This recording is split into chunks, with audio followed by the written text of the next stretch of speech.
අපිත් එක්ක අවුරුදු ගණනාවක් බස්නාහිර පළාතේ සෞන්දර්ය ක්ෂේත්‍රයේ වැඩ කළා. වැඩ කරලා අපිට හදවතයි ආදරයයි දෙකම දීලා තමයි ආපහු අනුරාධපුරේ ගියේ.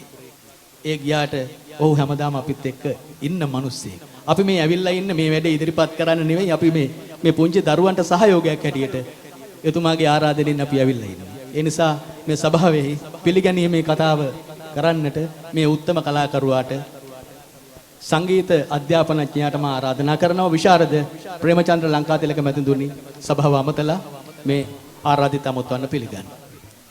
මගේ ආදරණීය තක්සලාවේ දරුදරියන් සමග මේ වගේ ප්‍රභූවරුන් පිරිසක් ඉදිරියේ මෙවන් කාර්යයක් කරන්නට ශක්තිය ධෛර්යය ලැබීම ගැන මට ඉතාම සතුටුයි. අපේ ගෞරවනීය ස්වාමින් වහන්සේ පළමු කොට নমස්කාර පූර්වක මම පිළි අර ගනිමින් මේ අවස්ථාවට සැපැමිණි බස්නාහිර පළාත් අධ්‍යාපන සංස්කෘතික කටයුතු ඇතුළු විශේෂ භාර ගරු අමාත්‍ය රංජිත් සෝමවංශ මැතිතුම් මම ඊටාම මේ අවස්ථාවේ ආදරෙන් පිළිගන්නවා. මියුරු ගී සර මෙලෙස නැගෙනවා විපුල විශ්වයේ අපි සමාජිකයෝ ගයන්නට අපි තක්සලාවේ දරුදරියන්ට ආරාධනා කරනවා රඟන්නට අමායා රංගායතනයේ සිසුන්ට ආරාධනා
අහස, තරු මේවා අපිට සබාදහමෙන් ලැබුණ දායාද.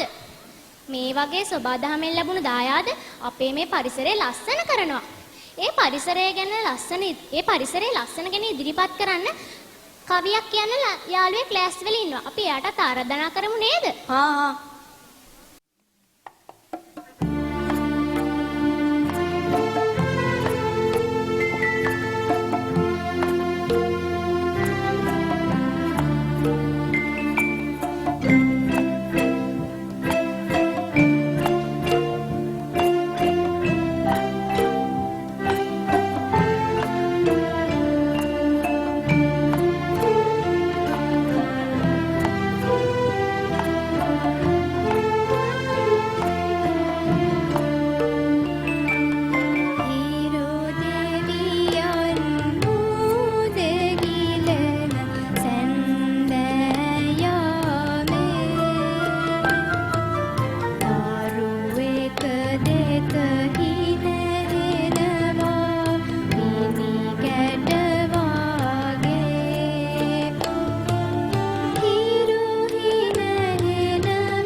තන තන රවුමට ඉඳගෙන ඉඳ හිට එඩිකම් කර කර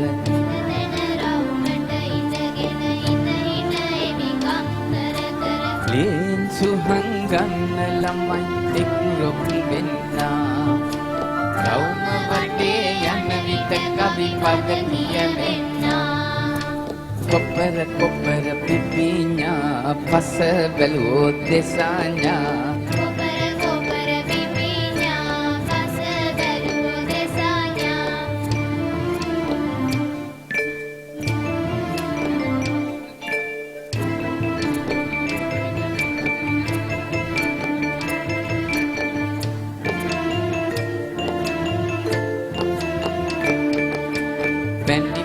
මල් පිපුණු රැට කජු කුහුල ඉදුණු දාට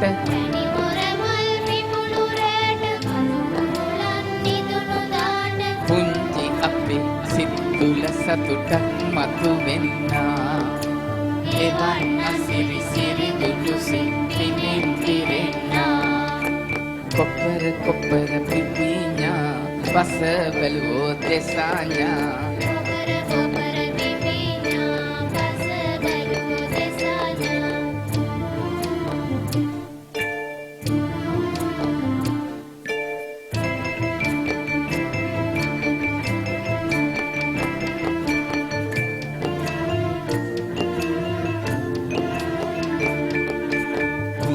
පැනල නැටුවෙත් අපි වච්චි කියලා දිව්වෙත් අපි කුණු පැනල නැටුවෙත් අපි වච්චි කියලා දිව්වෙත් අපි හරිම වැඩි අද ළමයින් ඒවනු දන්නා වයිවාරණ සෙල්ලම් අඩු ගමට හැවිලා කොප්පර කොප්පර පිපිඤ්ඤා පස බැලුවෝ දෙසාඤ්ඤා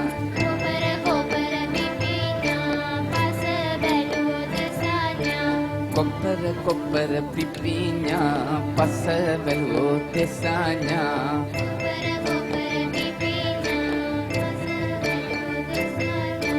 තන තන රවුමට ඉඳගෙන ඉඳ හිට එවිකම් කර කර තන තන රවුමට ඉඳගෙන ඉඳ හිට එවිකම් කර කර ලේන්සු හංගන්න ළමයි එක් රොක් වෙන්නා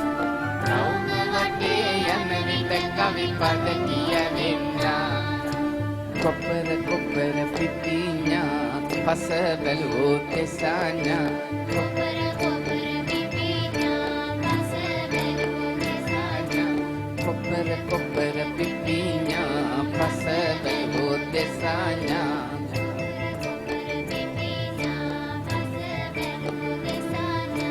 කොප්පර කොප්පර පිපිඤ්ඤා පස බැලුවෝ දෙසාඤ්ඤා කොප්පර කොප්පර පිපිඤ්ඤා පස බැලුවෝ දෙසාඤ්ඤා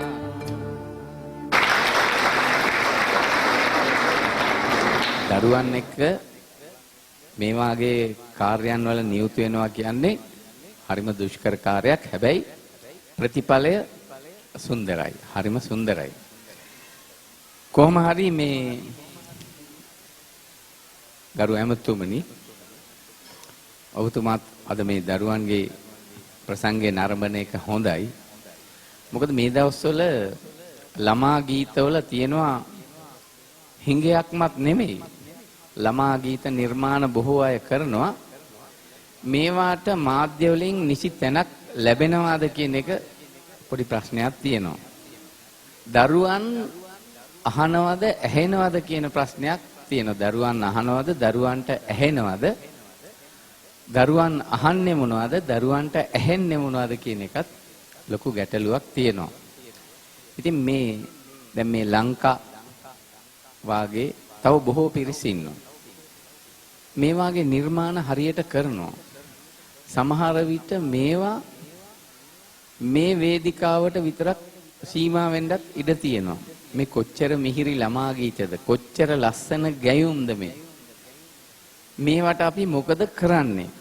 සමහර විට අපිම ගෙදර ගිහින් අහලා මේවා රස විඳලා අපිම ෂාහ් කියලා රස විඳින්න තමයි බොහෝ නිර්මාණවලට වෙන්නේ. හැබැයි දැන් සමහර නාලිකා වලින් ළමා ගීතවලට යම් සාධාරණත්වයක් ඉටු කරනවා. ඒකම ළමයි ලව්වා ළමයින්ට නොගැලපෙන වැඩිහිටි ගීතත් ඒකත් බාල අපචාර ගණයට වැටෙන්නේ හරියට බැලුවොත්. එහෙම ඒවත් තියෙනවා. එහෙම ඒ නාලිකාවෙන් දෙන ගීත ඒ පුංචි දරුවා ගැයුවේ නැත්තම් එහෙම ඒ දරුවව ඒ වැඩසටහනෙන් කැපෙනවා. ඒ නිසා දෙමාපියන්ටත් එතෙන්දි කරන්න දෙයක් නැහැ, අසරණයි. ඉතින් සමහර විට දරුවාට නොගැලපෙනම ගීතයක් වේදිකාවේ ගයන්න කිව්වොත් අවුරුදු 7-8ක කිරිසප්පේකට ඒක ගයන්න වෙනවා ඒ වැඩසටහනේ දිගටම රැඳෙන්න නම්. මේවටත් සංස්කෘතික අමාත්‍යාංශයෙන් සංස්කෘතික දෙපාර්තමේන්තුවෙන් අපි යෝජනා කරනවා ලාල්. අපි හැමදාම යෝජනා කරනවා මේ ළමා වැඩසටහන් වලදී ගායන ගීත සංචිතයක් ඇති කළ යුතුයි.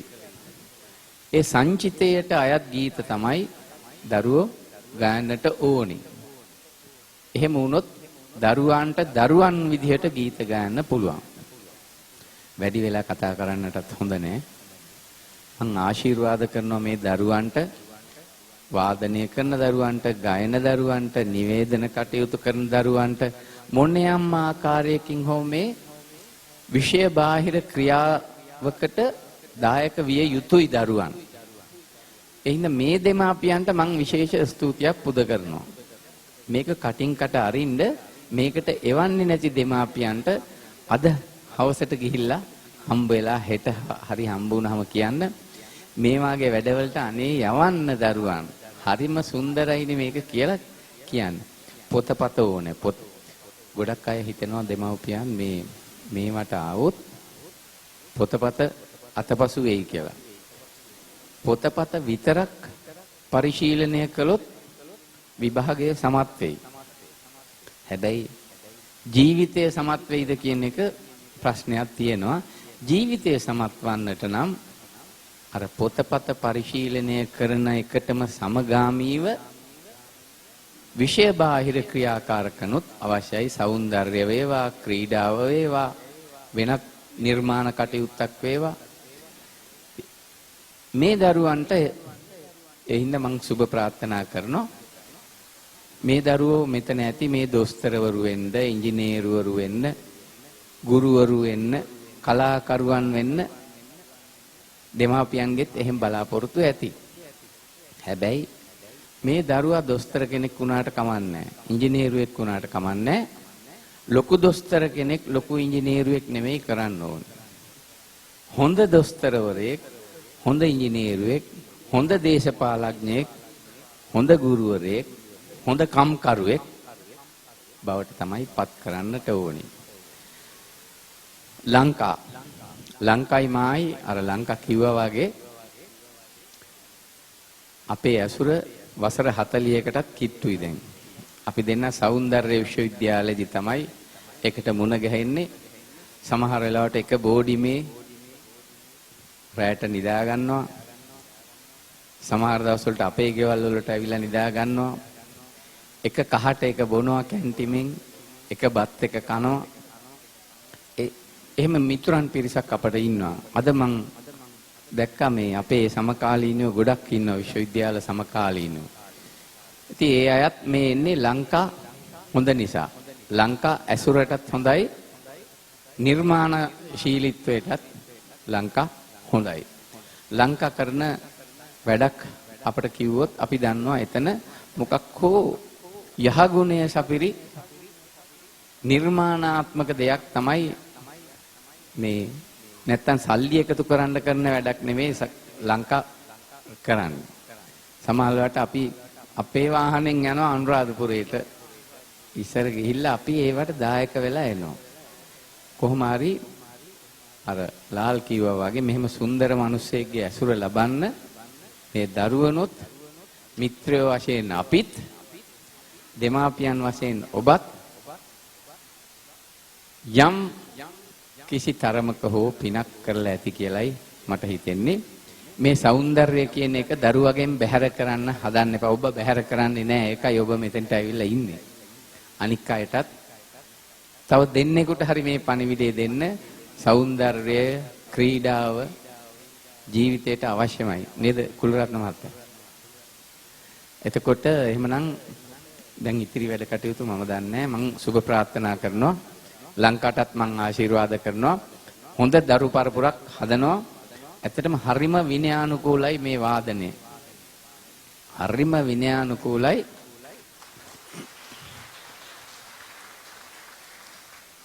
මෙයා නම් කියයි ඔක හොඳට මියුසික් වල තියෙන ඩිසිප්ලින් එක නේද මියුසික් වල තියෙන්න ඕනේ ජීව ගුණය සහ විනයානුකූල බව මේකේ තියෙනවා හරිම රසවත් මේ මම කියන්නේ මේ වෘත්තීය මට්ටමෙන් ප්‍රොෆෙෂනල් මට්ටමෙන් නෙමෙයි මම මේ කතා කරන්නේ දැන් මෙහෙම ගෙදරදී තියන්න පුළුවන් ද විනාඩි 5ක් මෙහෙම වයලින් එක අල්ලගෙන තියන්න පුළුවන් ද කියන්නකෝ මෙහෙම ඉඳගෙන විනාඩි 5ක් තියන්න පුළුවන් ද ගෙදරදී ඔන්න ශික්ෂණය සමහර විට දෙමව්පියන් එහාට මෙහාට වෙනිනවා නම් මේ අනුව දෙමව්පියනොත් හොඳ ශික්ෂණයක් ලබා ගන්න පුළුවන් දෙමව්පියන්ට.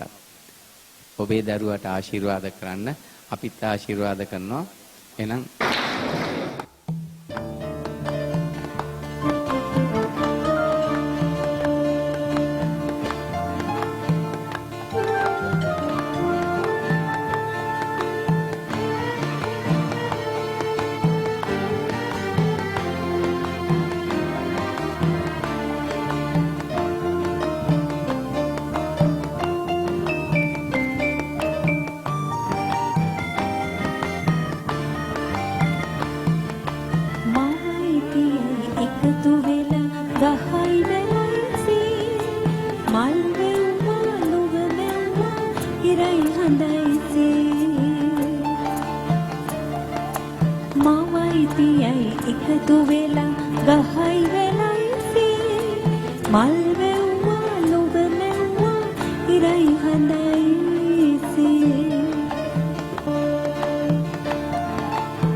mal